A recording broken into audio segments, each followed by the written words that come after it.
Well, Walt has a special story for us every Friday at 6. Today is no exception, but it is the very last Friday of 2023. Yeah. You know, in a broader sense, we're saying goodbye to the year this weekend, but in a narrower sense, we're also saying goodbye to the Christmas season. And so here's a look at some of the stuff we'll be missing. Christmas is called the season of lights for a reason. You may have a Christmas tree in your house, and maybe you join the ever-increasing number of people who let the lights spill outdoors, into the yard, and up the trees, or up on top of the house. Some of our perennial lights, like the Richardsons in Madison, decided last year was the end of their huge display that delighted so many people for so many years. But another yard full popped up this year on St. Augustine in Madison. Canton Square's already blinked out. They turned their lights off December 23rd, but they'll be back next year. And speaking of Canton, I happened to be driving through on the way home from shooting a story up in the Delta the week before Christmas and spotted Santa waving at passers-by from his front yard on North Liberty Street.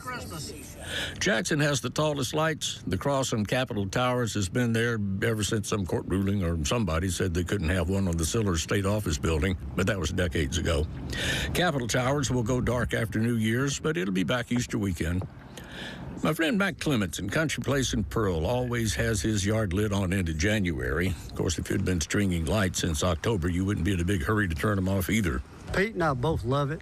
We love it. I have people asking about us. When are you going to put them up? People ask, where do you live? And we tell them, oh, you're the one with the Christmas lights. So Mac always tells people he'll have them all taken down by April Fool's Day. It's been a pleasant distraction from traffic and reality to have yards to look at driving past on the way home after work after dark. Slowly, these yards will start going dark over the weekend and into next week. Most people leave their Christmas lights up through New Year's. Some leave them up to January 6th. That's the 12th day of Christmas, the traditional day the wise men made it to the manger. Three Kings Day, they call it, Epiphany, or the first day of carnival season, or Mardi Gras.